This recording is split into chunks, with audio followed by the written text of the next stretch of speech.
With the latest version of InDesign CC open, choose File, New, Document. This will display the New Document dialog box. Yours may look different than what you see here, and that's okay. We want to create a 4-page flyer that will be printed, so choose Print. This configures things correctly for a typical print document, such as the color model, default measurements, and document presets. Then choose Letter for the preset page size. Note that there are a number of preset page sizes to choose from, as well as a number of templates that you could use as a starting point for your design.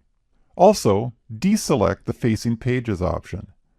Selecting this option displays left-hand pages next to right-hand pages, similar to the interior layout of a magazine.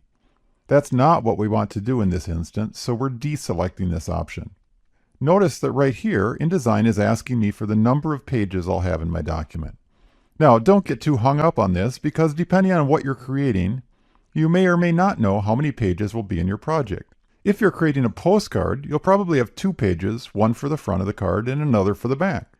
If you've been quoted a price from your printer for printing a 4-page newsletter, you'll have 4 pages to fill, no more and no less.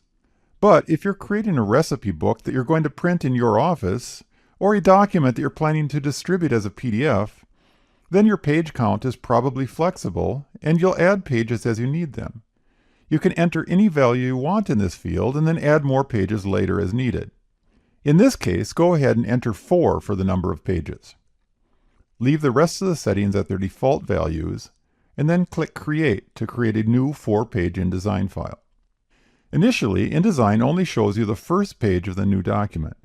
To see how many pages are in this document, you can use the Pages panel.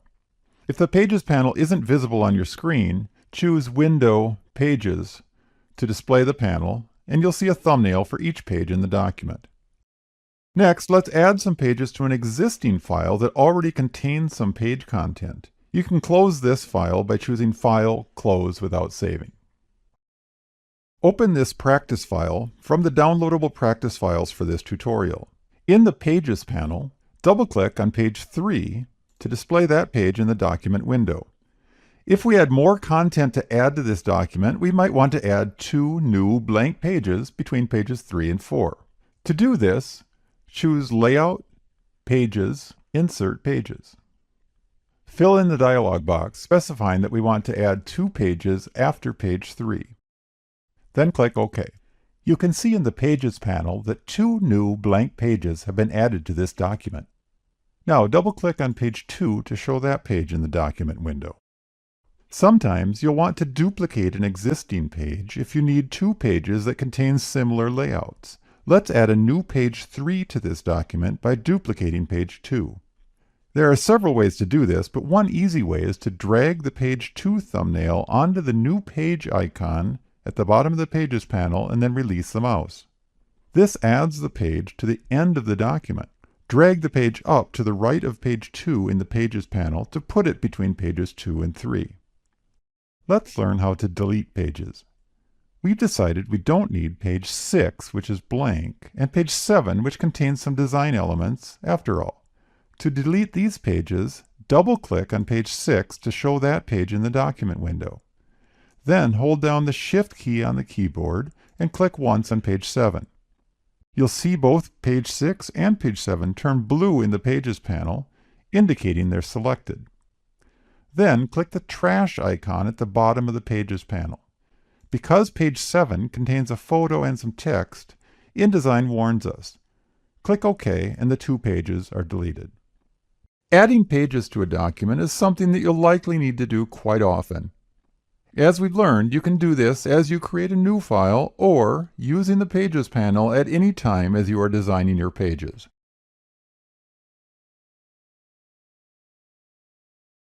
With Adobe InDesign, you can create multi-page documents like brochures, newsletters, magazines, books, and a whole lot more.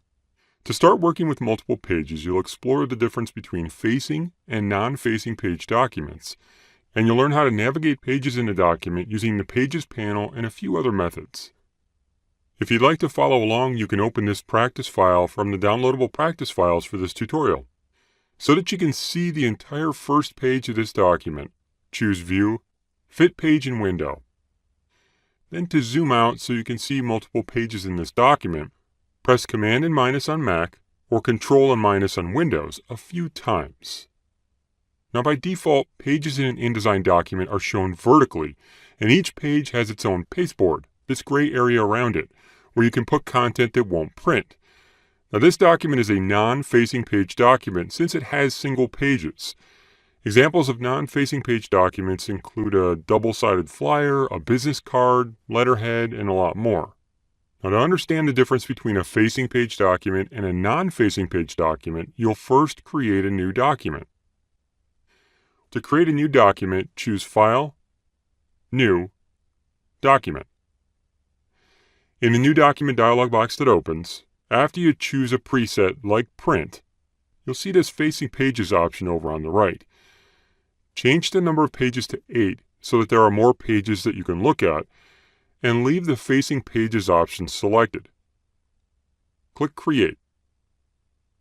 When the document opens, press Command and minus on Mac or Control and minus on Windows a few times to zoom out enough so you can see all the pages in the document.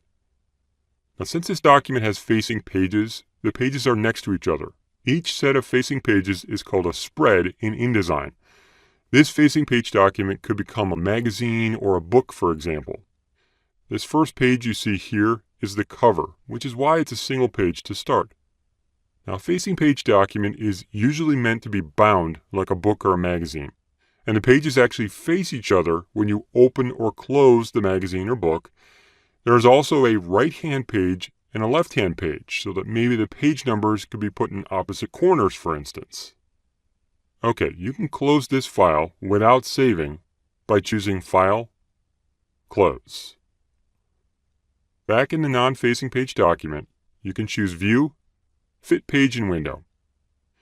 Now you'll explore Navigating Pages. You can use the Hand tool in the Tools panel on the left to drag from one page to another. Or you could use the scroll bar on the right to go from page to page. All of the pages in a document can be seen in the Properties panel on the right in this page menu. You'll also see a page called A Master, which is the master page or template you can use for the document.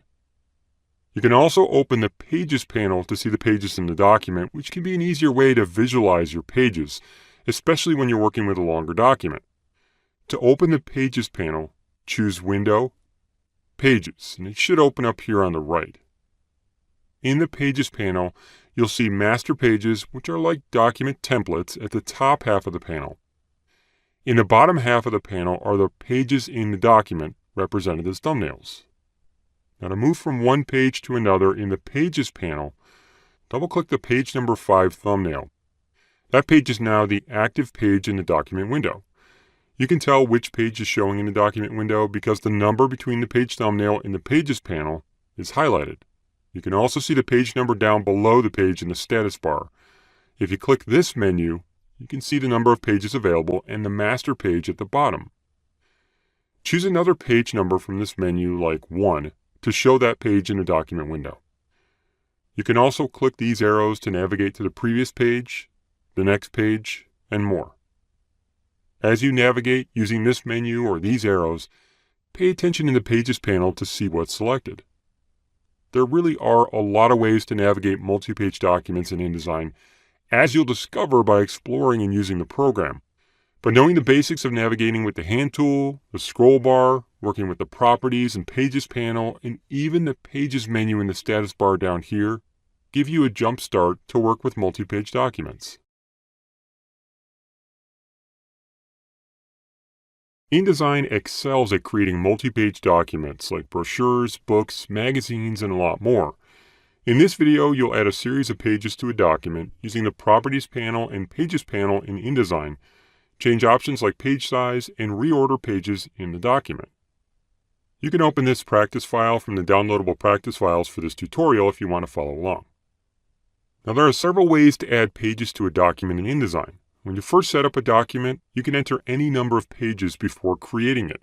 But you can also add or remove pages after your document has been created, and that's what you'll do. This practice file only has a single page. With nothing selected, in the Properties panel to the right, click the Pages menu. You can see only one page and a master page, which you'll learn more about in another video in this tutorial about master pages. To add another page to this document, click the Create New Page button here. A new page is added after page 1, or whatever page was showing in the document window. In InDesign, pages in the same document can be different sizes, maybe to create a bunch of collateral like a postcard, a business card, etc. in the same document. With page 2 chosen and showing in the document window, click the Edit button here to edit the page. You can then choose a default page size or create a custom page size. Choose US Business Card or something similar, and the page size for page 2 will change. Now for this menu document, there needs to be a lunch menu and a dinner menu page, and they'll look the same except for the text. To make that happen, you'll open the Pages panel. First, to stop editing this page, click back at the top of the Properties panel. Then click the Pages panel tab if you see it up here to open the Pages panel, or choose Window Pages. In the Pages panel, you can create a copy of a page and make changes to the copy. Drag the page 1 thumbnail down to the Create New Page button down here and release to copy the page and place it at the end of the document. So that you can see all the pages in the document window, press Command and minus on Mac or Control and minus on Windows a few times to zoom out. Now the thumbnails in the Pages panel will mirror what's going on in the document. You can see the actual page sizes out here. This new page copy needs to be right after the original. To do that, you can reorder pages in the Pages panel. Drag the page 3 thumbnail up between pages 1 and 2. When a line appears either to the left of page 2 or to the right of page 1, release to reorder the pages. If nothing happens, you can simply try dragging again. Now, to delete a page like this blank one, you can do it either in the Properties panel or here in the Pages panel. In the Pages panel, you first need to select the page you want to delete. So click the page 3 thumbnail to select it, then down here, click the Delete Selected Pages button to remove it. With the new page in place, page 2, you can change it to turn it into a dinner menu. To see the entire page, choose View, Fit Page and Window. Now that you know how to add pages to your InDesign documents, try creating your own longer documents, whether they're menus, brochures, letters, magazines, or anything else you need. In Adobe InDesign, if you need to have consistent elements on your pages like page numbers, footer content, a logo, or even placeholder frames, you can add that content to the default master page. In this document, you'll explore what master pages are and discover how useful they can be. You can open this file from the downloadable practice files if you want to follow along. In this file, you'll add a few elements to each page. Instead of creating that content on each page, maybe by copying and pasting it, you can place it on a master page. In the Properties panel to the right with nothing selected, click the Pages menu. In that menu, you see a single master page named A Master that by default comes with every document and is blank to start. A Master is also the default master page that is applied to all pages. So content placed on this A Master page will appear on all of the pages in the document. If you need to, you can create additional master pages, maybe for different sections in a magazine or chapters in a book. To add and edit content on a master page, choose A Master from this menu to open it in the document window. The first thing you'll add is a project title that needs to appear on every page. So select the line tool in the Tools panel on the left. Move the pointer over the left edge of the page down here. Press and drag to the right. As you drag, press the Shift key to constrain the line to 45 degrees. When the label next to the pointer shows a length of around 0.75 inches, release the mouse button and then the key. Now with the line selected, you'll make a few appearance changes. In the Properties panel, choose one point from the stroke weight menu if it isn't already selected. Then click the stroke color, and with the swatches option selected, make sure the black color is selected. Now to make the black a little lighter gray, click this tint value and drag the slider to the left just a little bit. To zoom into the line, press Command and plus on Mac or Control and plus on Windows a few times. Now you'll add some text. So select the Type tool in the Tools panel on the left, And starting above the line on the left edge of the page, press and drag to create a text frame. Type, in capital letters, Veils.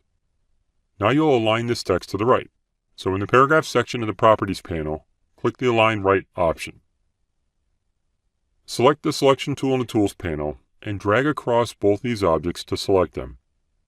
So that you can keep them together and move them as one object, you'll group them. Click the Group button in the Properties panel. Then, so you deselect everything, click in a blank area. Now to make sure you can see everything out here, choose View, Fit Page and Window. To see the content on the pages, choose 2 from the Page menu in the Properties panel. There's the content. Then choose 3 from the same menu, and you'll see it there too. Content that comes from a master page has a dotted border on the frame, which is a visual that tells you it comes from a master page. With the Selection tool selected, if you try to select this master content, you won't be able to. Master content on your pages is locked by default. To change the master content, you'll make your edits directly on the master page, knowing that your changes will be reflected on all of the pages that the master is applied to. Now choose 1 from the Page menu. Notice that the content on the master page isn't showing. That's because master page content on pages is behind all content put on the page by default. You'll learn about layering content in another tutorial on organizing content with layers. By using master pages, you can save time and work faster and smarter in InDesign. Now that you understand how they work, you can create and edit content on your master pages to maintain consistent elements across your designs. When laying out your pages in InDesign, if you want to create columns of text, for instance, you can set up a series of non-printing margin and column guides in your document.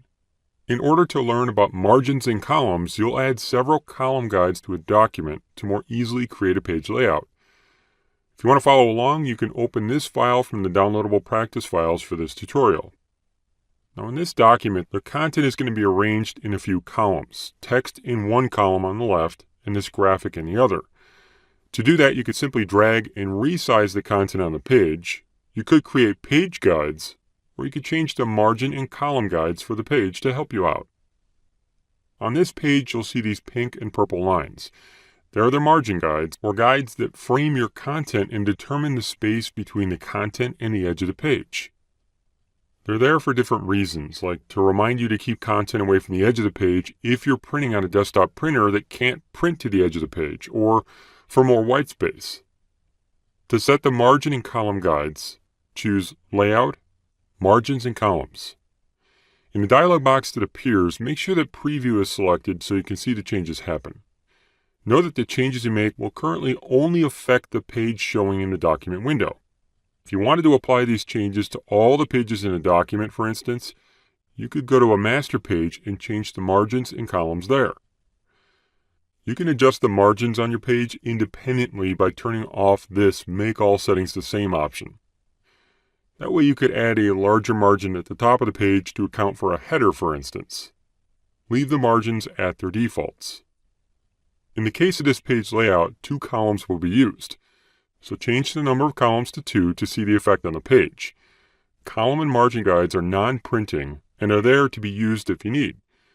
Notice that the text frame didn't move or change when you changed the columns. Setting columns like this can be done after content is added or before. Usually it's easier to set these before content is on the page. Now the gutter value is the distance between the columns and can be a great way to add more spacing between the column guides. Set the gutter value to 0.25 by clicking the arrow here, then click OK. With the Selection tool selected, click the text to select the text frame. Then drag the lower right point down here to make it so it fits within the first column. Then drag the image group off the right edge of the page into the top of the second column. Click in the text again. Drag the text frame down. To flow this overset text or text that won't fit in the frame into the second column, click the red plus in the out port of the text frame and release the mouse button. Move the pointer into the second column and click on the left edge of the column to flow the rest of the text. Now that you know how to set up margins and columns for your InDesign projects, it'll be easier to create columns of content and also to frame your content. Try experimenting on your own with different content by creating multiple column brochures, flyers, magazine layouts, and more. When you add content to your InDesign documents, one object is stacked on top of another. When those objects overlap, you can see how those objects are stacked. Using the content in this flyer, you'll explore stacking content, and you'll use arrange commands to change object stacking order. If you want to follow along, you can open this file from the practice files for this tutorial. Now, off the left edge of the page, there is a series of 3 colored frames, each one stacked on top of another. You'll arrange them to see how stacking order works. With the selection tool selected, click to select this green frame. You can use arrange commands to bring content on top of or behind other content. To bring the green frame on top of the other frames, click the Arrange button at the bottom of the Properties panel and choose Bring to Front from the menu. You'll see a series of commands in here you can use.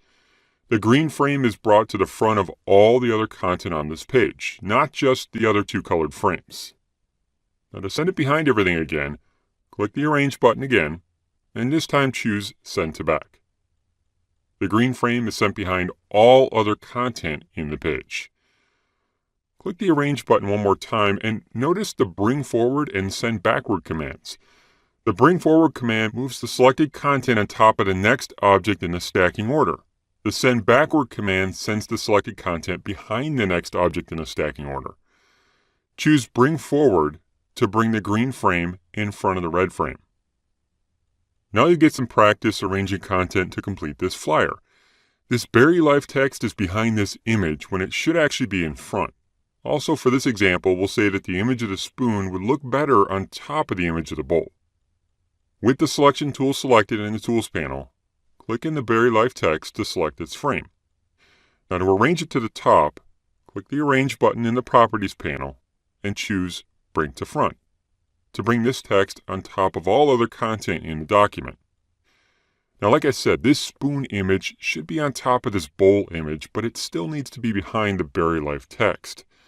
So click in the image of the spoon, but not in the center. If you click in the center of the image, you'll click the content grabber, this circle, which will select the image within the frame and not the frame. To arrange content, you need to select the frame.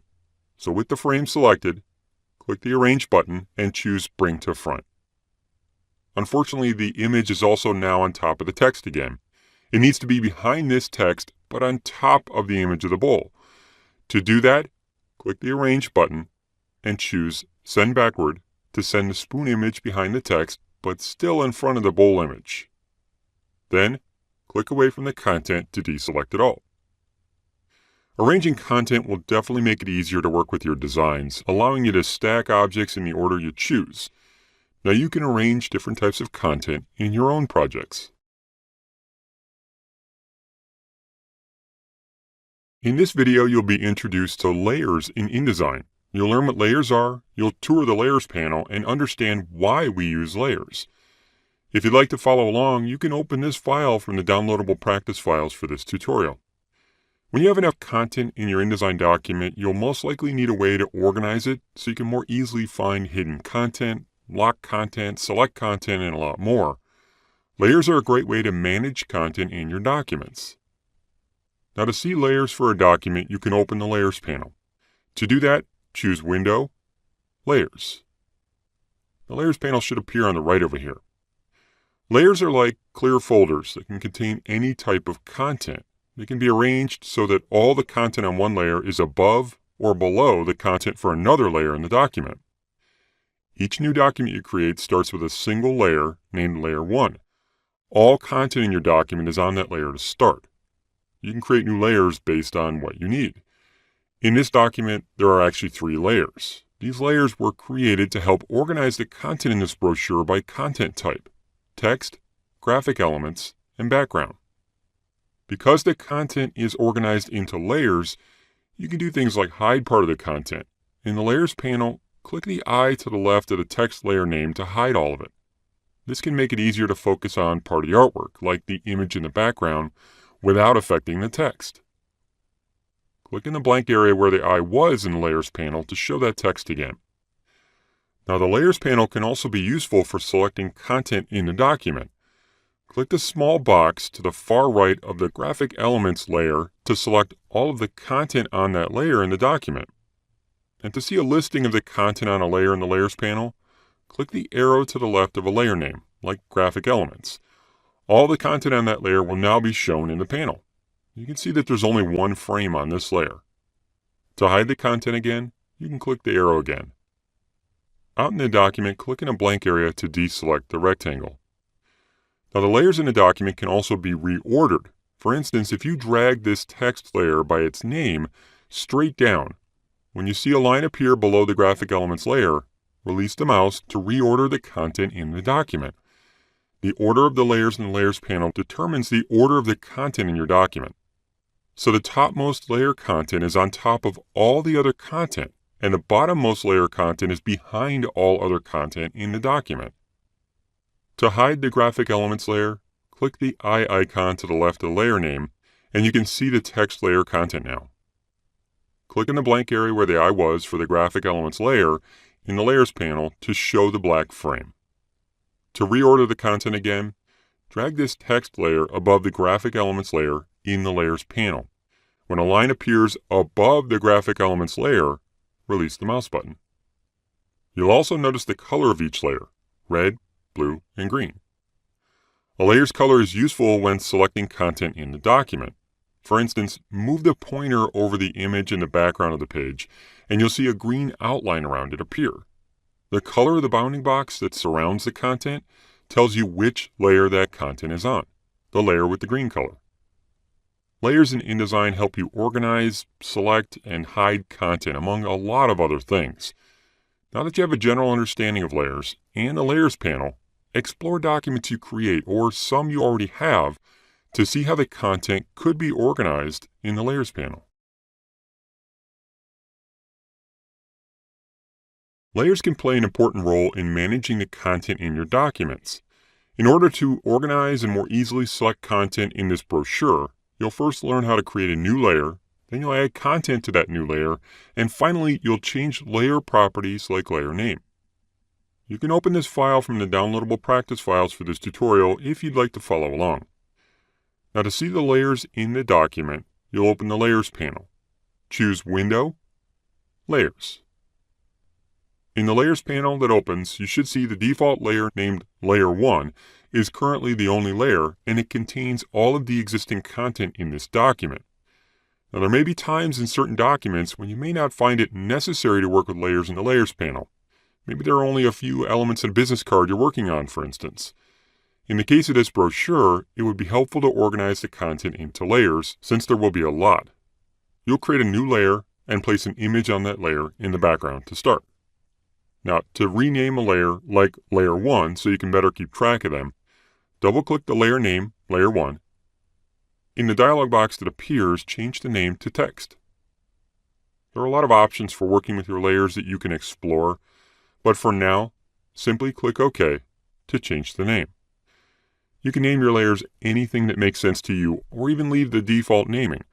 Changing the names of your layers will be beneficial in a document with a lot of content and a lot of layers to more easily keep track of the content you have. Now you'll place an image in the background of the brochure to add more interest. First, you'll create a new layer so that the background image can be hidden or selected more easily. At the bottom of the Layers panel, click the Create New Layer button to create a new layer. The new layer is added above the default layer in the Layers panel and named something generic like Layer 2. To change the name, double-click right on the layer name and change the name to Background, then click OK. With the layer selected, you can tell it's selected because it has this highlight. You'll add content to the new layer. Selecting a layer in the Layers panel tells InDesign to place new content you add onto that layer. Now you'll place an image. To zoom out a little first, choose View, Zoom Out.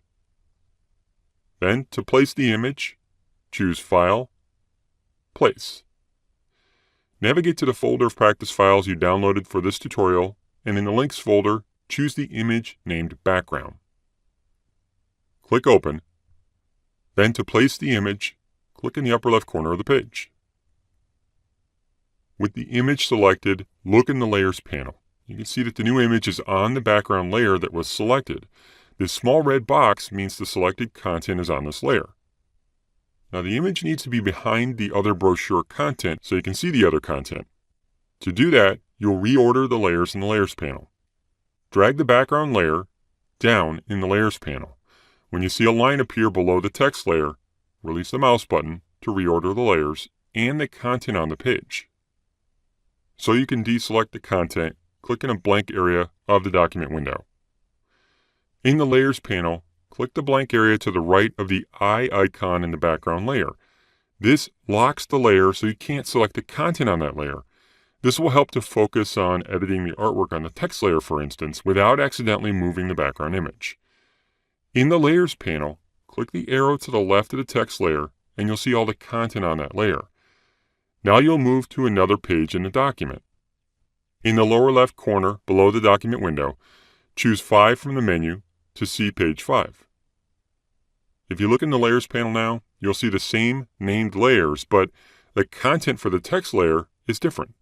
In InDesign, the layers are shared across the entire document, but only the content for the active page or spread is shown in the Layers panel.